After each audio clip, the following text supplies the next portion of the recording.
నెల రోజులైంది, అన్ని 4 డిసిప్లిన్స్లో ఆయన శ్వేతపత్రాలు రిలీజ్ చేశారు. ప్రతి దాంట్లో పాయింటెడ్గా 1 by 1 ఏం జరిగిందో చెప్పుకుంటూ వచ్చారు. ప్రతిదీ ట్రాన్స్పరెంట్గా చేస్తున్నారు ఆయన కానీ డిప్యూటీ సీఎం కానీ. మీరు నెల రోజుల్లోనే సంపద సృష్టి అని అంటున్నారు, మరి 5 ఏళ్ళలో మీరు రోడ్లు కూడా వేయలేకపోయారు కదండి.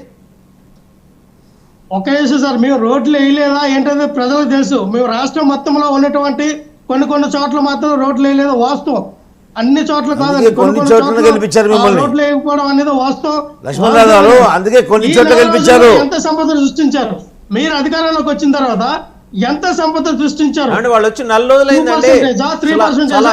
ఇల్లాజికల్ గా ఉంది, ఇర్రేషనల్ గా ఉంది మీరు అనేది. నెల రోజుల వ్యవధిలో సంపద సృష్టి ఏంటండి? ఏం మాట్లాడుతున్నారు లక్ష్మణరావు గారు? సార్ నెల రోజులు అంటే సార్ 14 సంవత్సరాలు అనుభవం సార్. ఈ 14 సంవత్సరాలు ఎంత సంపద సృష్టించారో చంద్రబాబు నాయుడు ఈ 4 రోజుల గురించి మాట్లాడతారండి. 14 సంవత్సరాలు సీఎం 40 సంవత్సరాలు రాజకీయ అనుభవం అయింది. ఈ 4 రోజుల గురించి మాట్లాడతారండి. ఈ 14 సంవత్సరాలు సీఎం ఉన్నప్పుడు ఎంత సృష్టించారు సంపద? ఆయన ఎన్ని వేల కోట్ల ఎన్ని లక్షల కోట్లు సంపాదించారు? ఏ బ్యాంకులో దాచారు? సింగపూర్ లోనా, మలేషియాలోనా, న్యూయార్క్ లోనా, ఎక్కడ దాచారు డబ్బులని కూడా? ఈ రోజు ఆ దాచిన డబ్బులని 14 సంవత్సరాలు పరిపాలించిన చంద్రబాబు నాయుడు గారు లక్ష్మణరావు గారు ఒక నిమిషం. లక్ష్మణరావు గారు వినండి. లక్ష్మణరావు గారు ఒక్క నిమిషం వినండి. మీరు పథకాలకు ఇస్తారు, ఆయన గురించి తప్పగా అట్లా. ఇంకోటి సార్, మీకు మీ నాయకుడే మురుగబెట్టాడని చెప్పేసి అది అడుగుతుంటే మాట్లాడకుండా వ్యక్తిగతంగా మాట్లాడతారండి. చంద్రబాబు నాయుడు ఎక్కడ దాచారు, ఏం చేశారని చెప్పేసి మాట్లాడతారు. ఇష్టం ఉన్నట్టు కేసులు వేసుకున్నారు కదా. మీకు దమ్ము ధైర్యం ఉంటే వెనక్కి తీయండి. అక్రమంగా సంపాదించలేదు, మీలాగా అక్రమంగా ఓటు నైట్ సంపాదించలేదు. ఇదండి మీ నాయకుడు చరిత్ర చెప్తాను.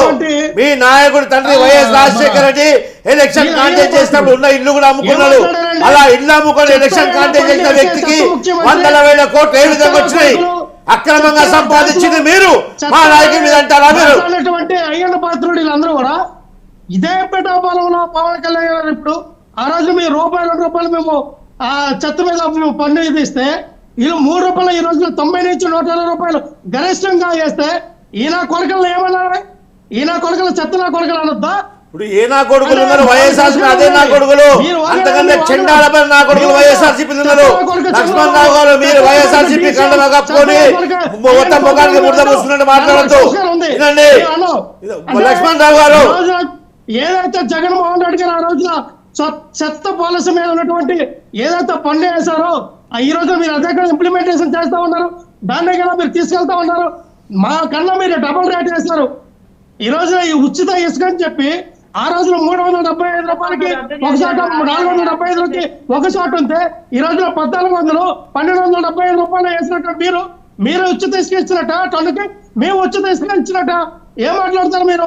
జగన్మోహన్ రెడ్డి గారు చేసినటువంటి ప్రతిదీ కూడా ఈ రోజు మీరు ఇంప్లిమెంటేషన్ చేస్తూ ఉన్నారు. ఈ రోజున ట్రెండ్ క్రియేటర్, ట్రెండ్ సృష్టికర్త జగన్మోహన్ రెడ్డి గారు. దాన్ని మీరు ఫాలో అవుతూ ఉన్నారు. మీరు జగన్మోహన్ రెడ్డి గారి పరిపాలన గురించి ఎప్పుడో మాట్లాడేది. ఆయన ఏదైతే క్రియేట్ చేశారో, ఆయన ఏదైతే ఒక రీఫార్మ్ తీసుకొచ్చి పరిపాలన ఎలా ఉండాలో చూపించారో మేము ఫెయిల్ అవ్వచ్చు కాక అందులోని. కానీ ఇది పరిపాలన, ఈ రకంగా చేయాలి, అవినీతి లేని పరిపాలన అని చెప్పి ₹4,75,000 కోట్ల డిబిటీ ద్వారా మీ ప్రజలకు ఇచ్చాం. ₹1 కూడా అవినీతి లేకుండా మీరు చేశారా? మీ హయాంలో చెట్టు నీరు కింద ఎన్ని వేల కోట్లు, ఎన్ని లక్షల కోట్లు దోచుకున్నారు మా తెలీదా? జనభూమి కింద ఎన్ని కోట్లు దోచుకున్నారు మా తెలీదా? లక్ష్మణరావు గారు శాంక్టిటీ లేని మాటలు ఎందుకండి? శాంక్టిటీ లేని మాటలు ఎందుకండి? స్ట్రైట్ గా పాయింట్ లోకి రండి. మీరు ఆయన సృష్టించిన సంపద ఏంటని మీరు అడుగుతున్నారు. 5 ఏళ్ల మీ రూల్లో మీరు సంపద మాట దేవుడు ఎదురుగుండా జనం ఉన్నారు. కనిపించారా మీకు? జనం ఎప్పుడైనా కనిపించారా? ఈ రాష్ట్రంలో 5 కోట్ల మంది ప్రజలు ఉన్నారు.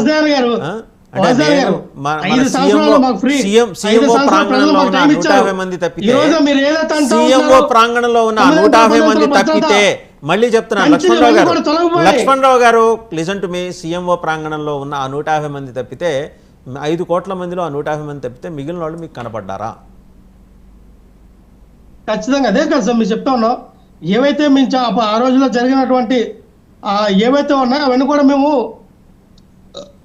సమీక్షించుకుంటున్నాం. ఖచ్చితంగా ప్రజల్లోకి రావాలని, ప్రజల్లో ఉండాలని జగన్మోహన్ రెడ్డి గారు ఈ రోజున అవన్నీ తెంచేశారు. మీరు అన్నట్టు కంచెలు లేవు, మీరు అన్నట్టుగా ఎక్కడ 9 అంచెల 10 అంచెల భద్రత ఎక్కడ లేవు, తీసేశారు. ప్రజల్లోకి డైరెక్ట్ గా వెళ్తా ఉన్నారు ఇప్పుడు జగన్మోహన్ రెడ్డి గారు. ఇంకోటి ఏంటంటే వాసుదేవన్ గారు, స్వయాన జనసేన పార్టీ జనరల్ సెక్రటరీ అయినటువంటి బొలిశెట్టి సత్యనారాయణ గారు, ఏదైతే పవన్ కళ్యాణ్ గారు విశాఖపట్నంలో ఉన్నటువంటి భీమునిపట్నంలో ఉన్నటువంటి గర్రమట్టి దెబ్బలు అంటే భౌగోళికంగా మనకు వచ్చినటువంటి వారసత్వ సంపద ఆ రోజు వైఎస్ఆర్ పార్టీ నాయకులు దోసుకెళ్తున్నటువంటి పవన్ కళ్యాణ్ గారు ఎంతో ప్రచారం చేసి అక్కడ చాలా ఇచ్చేశారు. ఈ రోజు ఎందుకు మాట్లాడట్లా? లారీలు పెట్టి తోలుకుంటే ఇదే వాళ్ళ పార్టీ చెందినటువంటి బొలిశెట్టి సత్యనారాయణ గారు చెప్తూ ఉంటే దానిపైన ఎందుకు స్పందించలేదు పవన్ కళ్యాణ్ గారు? దానిపైన ఎందుకు వంట చేస్తూ ఉన్నా అంటే మీరు అధికారంలోకి రాగానే వాసుదేవ్ గారు వాసన పడుతున్నారు. వినిపిస్తాం, చెప్పండి. మీరు అధికారంలోకి రాగానే వెంటపోతూ ఉంటారు. ఎక్కడ పక్కన అక్కడ తోమిస్తుంటే మనకి ఉన్నటువంటి ఈ సంపద అండి హెరిటేజ్ ఇది ఏంటంటే మన ఆంధ్రప్రదేశ్ లో తర్వాత తమిళనాడులో పేరెంట్ ప్రాంతంలో ఉంది, శ్రీలంకలో ఎక్కడ కూడా ఈ భూగోళం ప్రపంచంలో ఎక్కడ ఇటువంటి అరుదైన సంపద ఎక్కడ లేదు. ఆ సంపద మనం కాపాడాలి. పర్యావరణ శాఖ తీసుకున్నటువంటి పవన్ కళ్యాణ్ గారు ఏం చేస్తా ఉన్నారు? మీ బాధ్యత కాదా దీనిపై ఎందుకు మాట్లాడట్లా? ఆ రోజు మీరు ఆ ఒంటి గుర్రం మీద వచ్చి ఆ రోజు ఒంటి కాలపై నిలబడ్డారే, ఈ రోజు ఎందుకు ప్రశ్నించట్లా?